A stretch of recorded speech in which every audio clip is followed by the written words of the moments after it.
I'm a long-haul trucker. I stopped for a lost kid on a deserted highway in the dead of night. What I saw attached to him, and the question he asked, is why I don't drive anymore. This happened a few years back. I was doing long-haul, mostly cross-country routes, the kind that take you through vast stretches of nothing. You know, the ones where the radio turns too static for hours, and the only sign of life is the occasional pair of headlights going the other way, miles apart. I was young, eager for the miles, the money. Didn't mind the solitude. Or so I thought. The route I was on took me across a long, desolate stretch of highway that ran between the borders of two large governmental territories. I don't want to say exactly where, but think big, empty spaces, lots of trees, not much else. It was notorious among drivers for being a dead zone, no signal, no towns for 100 miles either side, and prone to weird weather. Most guys tried to hit it during daylight, but schedules are schedules. Mine had me crossing it deep in the night. I remember the feeling. Utter blackness outside the sweep of my headlights. The kind of dark that feels like it's pressing in on the cab. The only sounds were the drone of the diesel engine, the hiss of the air brakes now and then, and the rhythmic thrum of the tires on asphalt. Hypnotic. Too hypnotic. I'd been driving for about 10 hours, with a short break a few states back. Coffee was wearing off. The dashboard lights were a dull green glow, comforting in a way, but also making the darkness outside seem even more absolute. My eyelids felt like they had lead weights attached. You fight it, you know. Slap your face, roll down the window for a blast of cold air, crank up whatever music you can find that hasn't dissolved into static. I was doing all of that. It must have been around 2 or 3 a.m. I was in that weird state where you're not quite asleep, but not fully awake either. Like your brain is running on low power mode. The white lines on the road were starting to blur together, stretching and warping. Standard fatigue stuff. I remember blinking hard, trying to refocus. That's when I saw it. Or thought I saw it. Just a flicker at the edge of my headlights, on the right shoulder of the road. Small. Low to the ground.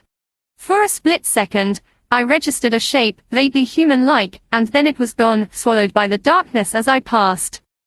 My first thought. Deer. Or a coyote. Common enough. But it hadn't moved like an animal. It had been upright. My brain, sluggish as it was, tried to process it.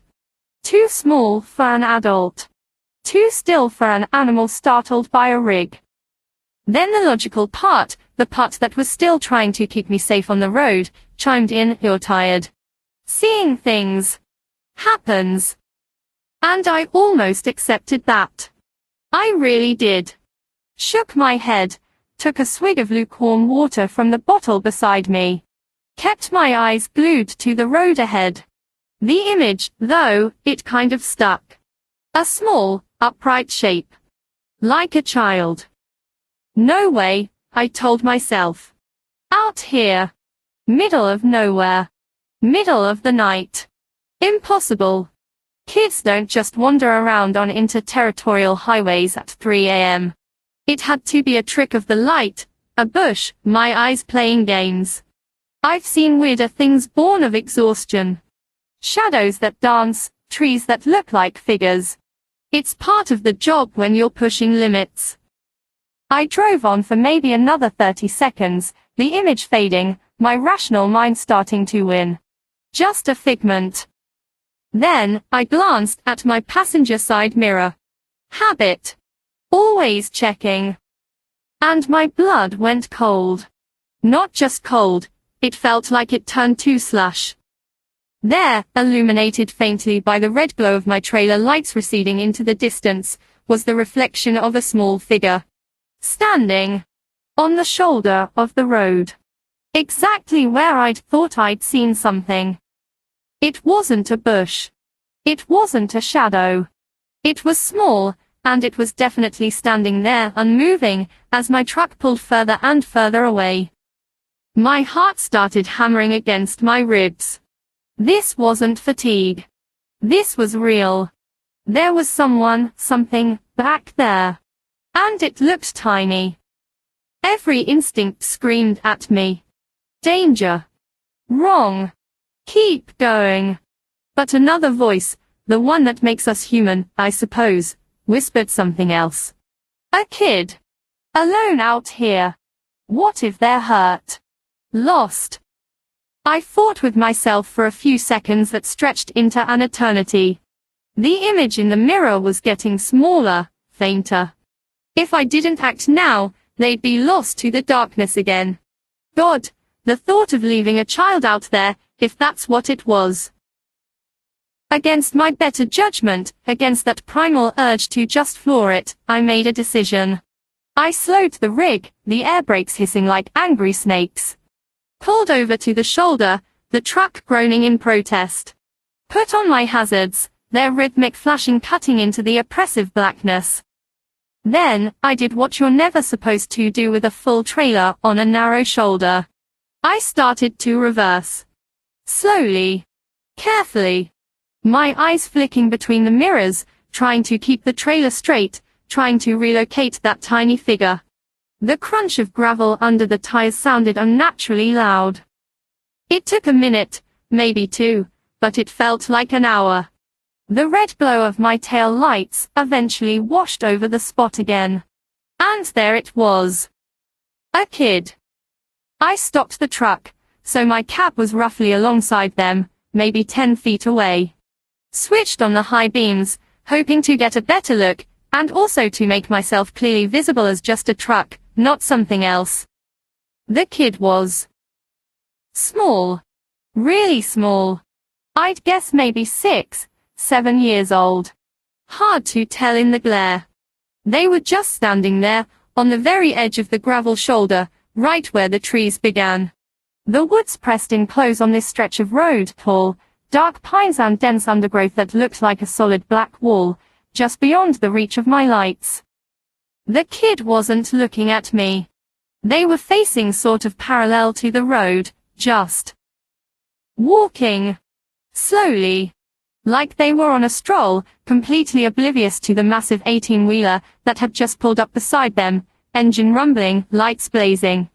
They were wearing what looked like pajamas. Thin, light-colored pajamas. In the chill of the night. No coat, no shoes that I could see. My mind reeled. This was wrong. So many levels of wrong. I killed the engine.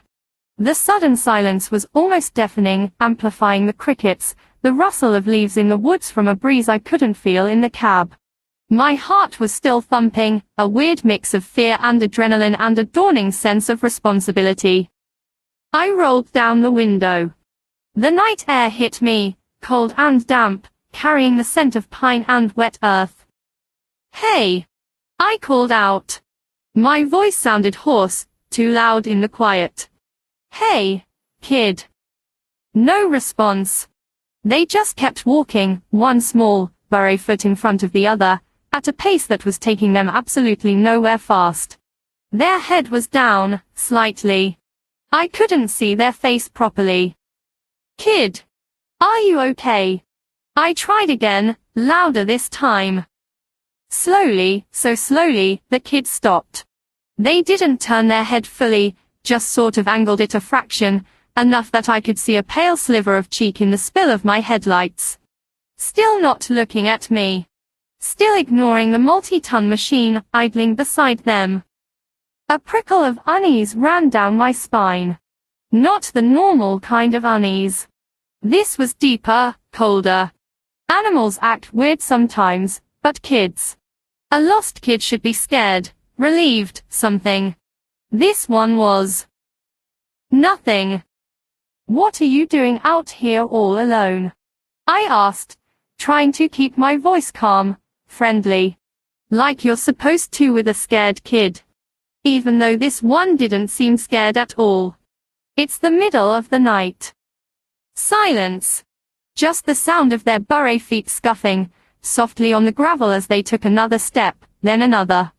As if my presence was a minor inconvenience, a background noise they were choosing to ignore. This wasn't right. My internal alarm bells were clanging louder now. My hand hovered near the G-stick. Part of me wanted to slam it into drive and get the hell out of there. But the image of this tiny child, alone, possibly in shock. I couldn't just leave. Could I? Where are your parents? I pushed, my voice a bit sharper than I intended. Are you lost? Finally, the kids stopped walking completely. They turned their head just a little more. Still not looking directly at my cab, more towards the front of my truck, into the glare of the headlights.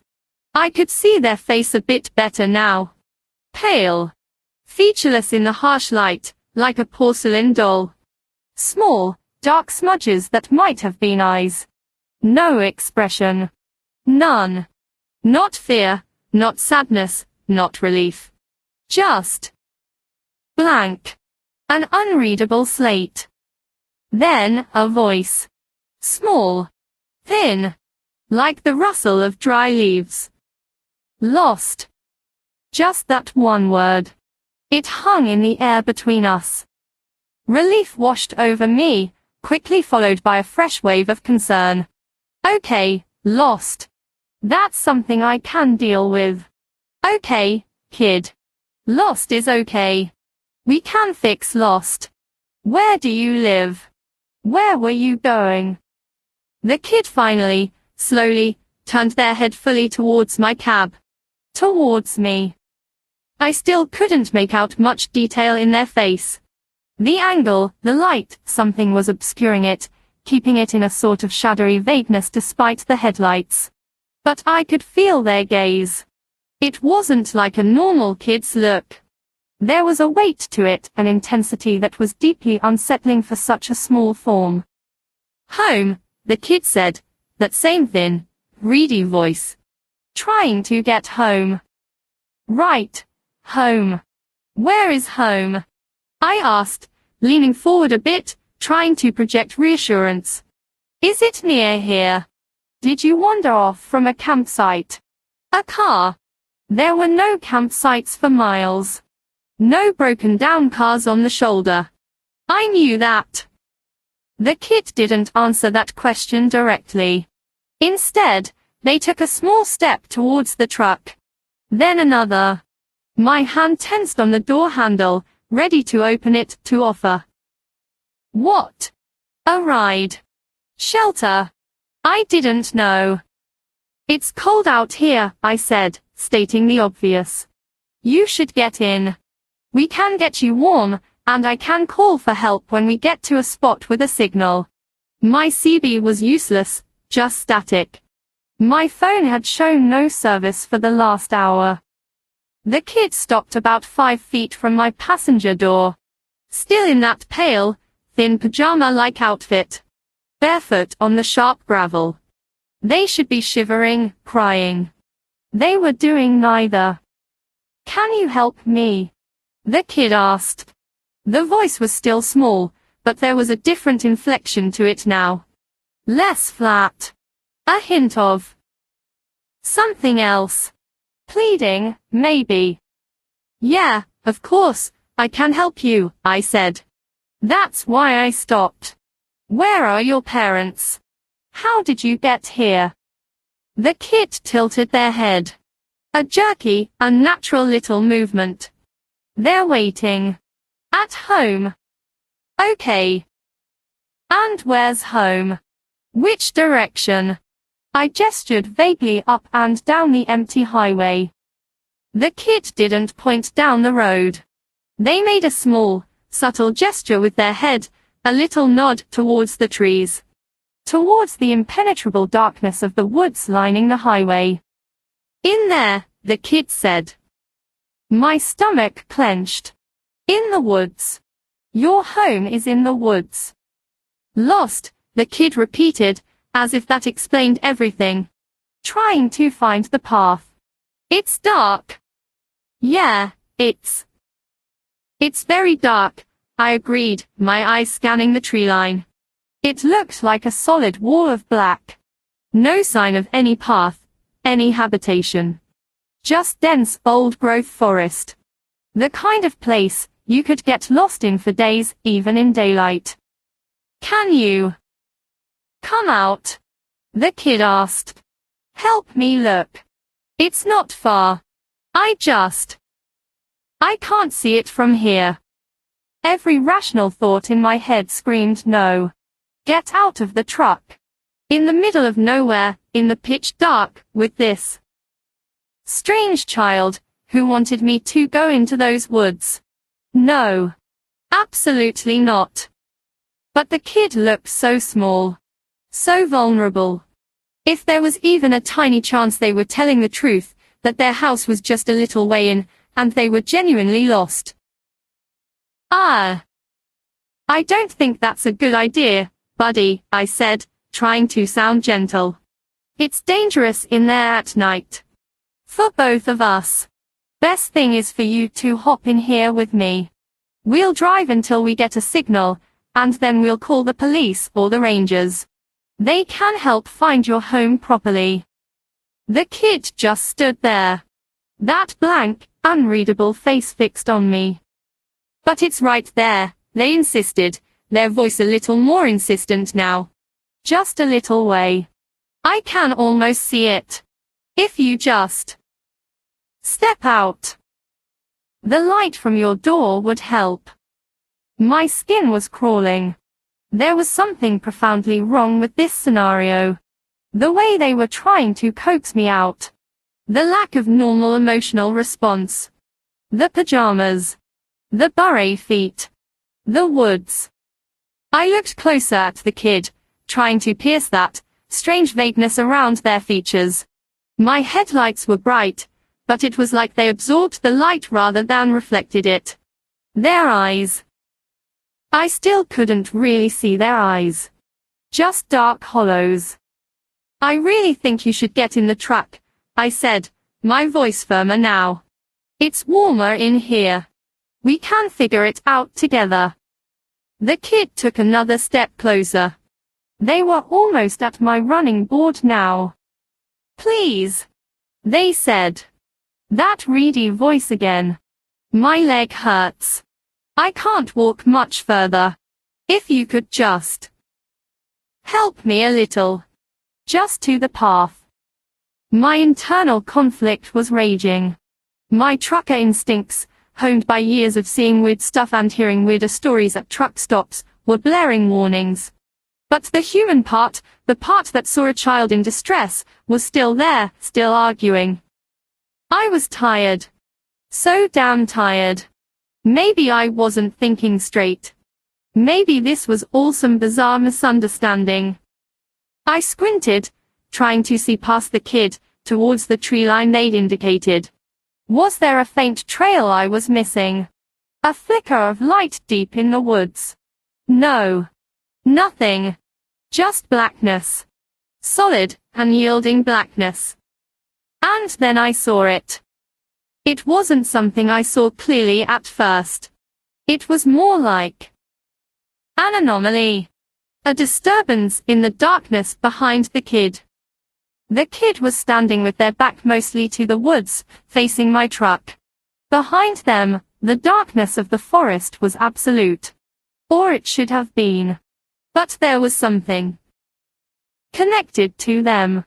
Something that stretched from the small of their back, from under the thin pajama top, and disappeared into the deeper shadows of the trees. At first, I thought it was a trick of the light, a weird shadow cast by my headlights hitting them at an odd angle.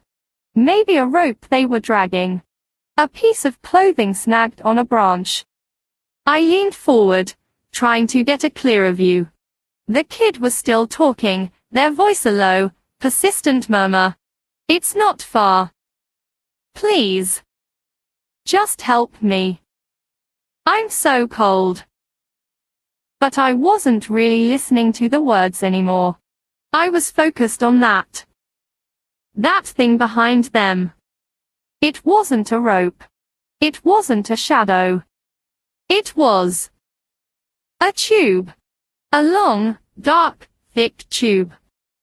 It seemed to emerge directly from the kid's lower back, impossibly, seamlessly. It was dark matte, like a strip of the night itself given form, and it snaked away from the child, maybe 10, 15 feet, before disappearing into the inky blackness between two thick pine trunks. It wasn't rigid. It seemed to have a slight, almost imperceptible flexibility, like a massive, sluggish umbilical cord made of shadow. It didn't reflect any light from my headlamps. It just absorbed it. My breath hitched in my throat. My blood, which had been cold before, now felt like it had frozen solid. This wasn't just wrong. This was impossible. Unnatural. The kid was still trying to coax me. Are you going to help me? It's just there. You're so close. My voice, when I finally found it, was barely a whisper. I couldn't take my eyes off that appendage. Kid. What? What is that? Behind you. The kid flinched. Not a big movement, just a tiny, almost imperceptible tightening of their small frame. Their head, which had been tilted pleadingly, straightened. The blankness on their face seemed to solidify. What's what? They asked, their voice suddenly devoid of that pleading tone. It was flat again. Colder. That thing, I stammered, pointing with a shaking finger. Coming out of your back. Going into the woods. What is that? The kid didn't turn to look. They didn't need to. Their gaze, those dark, unseen eyes, bored into me. It's nothing, they said. The voice was still small, but it had a new edge to it. A hardness. You're seeing things. You're tired. They were using my own earlier rationalization against me. No, I said, my voice gaining a tremor of conviction, born of sheer terror. No, I'm not. I see it. It's right there. It's connected to you. The kid was silent for a long moment. The only sound was the thumping of my own heart, so loud I was sure they could hear it. The crickets had stopped. The wind seemed to die down. An unnatural stillness fell over the scene. Then, the kid's face began to change. It wasn't a dramatic, movie monster transformation. It was far more subtle, and far more terrifying. The blankness didn't leave, but it sharpened. The pale skin seemed to tighten over the bones. The areas where the eyes were, those dark smudges, seemed to deepen, to become more shadowed, more intense. And a flicker of something, ancient and utterly alien, passed across their features. It wasn't human anger. It was something older, colder, and infinitely more patient, now strained to its limit. The air in my cab suddenly felt thick, heavy, hard to breathe. Just come out of the truck, the kid said, and the voice. Oh God, the voice. It wasn't the small, reedy voice of a child anymore. It was deeper. Resonant. With a strange, grating undertone, like stones grinding together. It was coming from that small frame, but it was impossibly large, impossibly old. It vibrated in my chest. Come out. Now. The command was absolute. My hand, which had been hovering near the G-stick, now gripped it like a lifeline. My other hand fumbled for the ignition key, which I'd stupidly left in. What are you? I choked out, staring at the monstrous thing playing dress-up in a child's form, at the dark, pulsating tube that was its anchor to the shadows. The kid's head tilted again, that jerky, unnatural movement. The expression on its face, if you could call it that, was one of pure, unadulterated annoyance. Contempt. Like I was a particularly stupid insect it had failed to swat. And then it spoke, in that same terrible, resonant, grinding voice. The words it said are burned into my memory, colder than any winter night. Why, it rasped, the sound seeming to scrape the inside of my skull. The fuck are humans, smarter now? That was it. That one sentence. The sheer, cosmic frustration in it. The implication of past encounters, of easier prey. The utter alien nature of it. I didn't think. I didn't plan. I reacted. Primal fear, the kind that bypasses all higher brain function, took over. My hand twisted the key. The diesel engine roared back to life, a sudden, violent explosion of sound in the horrifying stillness. The kid, the thing, actually recoiled. A small, jerky step back. The expression, that awful, tightened, ancient look, intensified. I slammed the joystick into drive. My foot stomped on the accelerator. The truck lurched forward, tires spinning on the gravel for a terrifying second before they bit into the asphalt. I didn't look at it. I couldn't. I stared straight ahead, my knuckles white on the steering wheel, the whole cab vibrating around me. The truck surged forward, gaining speed with agonizing slowness. For a horrible moment, I imagined that tube thing whipping out, trying to snag the trailer, to pull me back, to drag me into those woods. I imagined that small figure, with its ancient, terrible voice, somehow keeping pace. I risked a glance in my driver's side mirror. It was standing there. On the shoulder. Unmoving. The headlights of my departing truck cast its small silhouette into sharp relief. And behind it, the dark tube was still visible, a thick, obscene cord snaking back into the endless night of the forest. It didn't seem to be retracting or moving. It just was. The thing didn't pursue. It just stood and watched me go. And that, somehow, was almost worse. The sheer confidence. The patience. Like it knew there would be others. Or maybe it was just annoyed that this particular attempt had failed. I drove. I don't know for how long. I just drove. My foot was welded to the floor. The engine screamed. I watched the speedometer needle climb, far past any legal or safe limit for a rig that size, on a road that dark. I didn't care. The image of that thing, that child shape with its dark umbilical to the woods, and that voice, that awful, grinding voice asking its horrifying question, was burned onto the inside of my eyelids.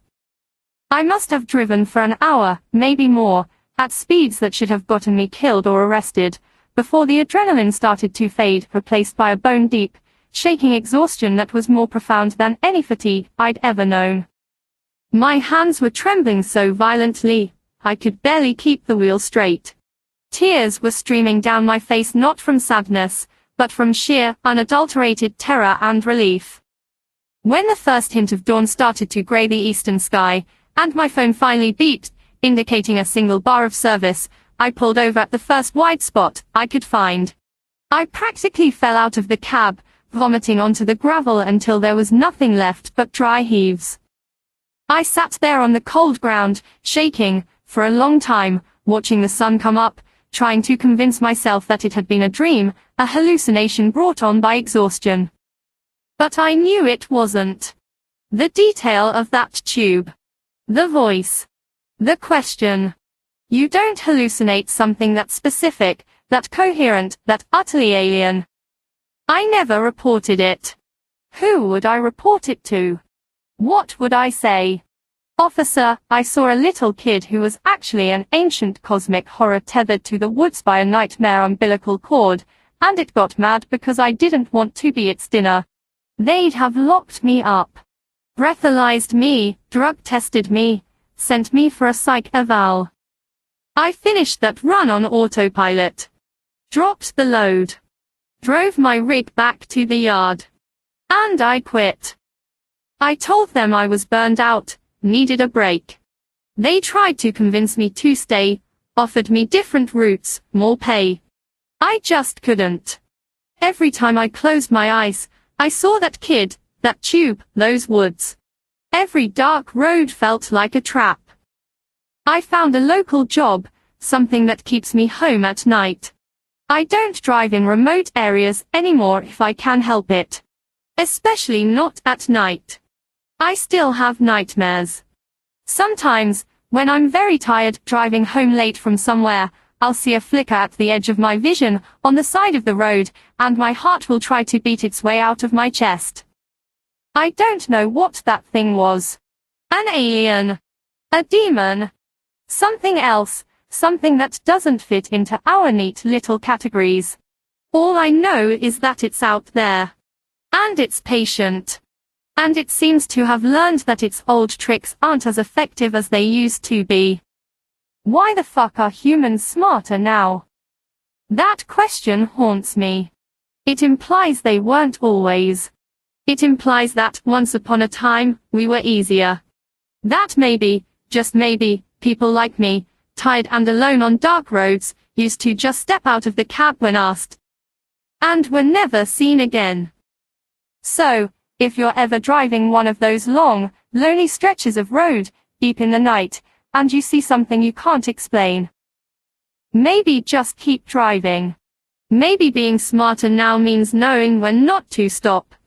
Knowing when to ignore that little voice telling you to help, because what's asking for help might not be what it seems. Stay safe out there. And for God's sake, stay on the well-lit roads.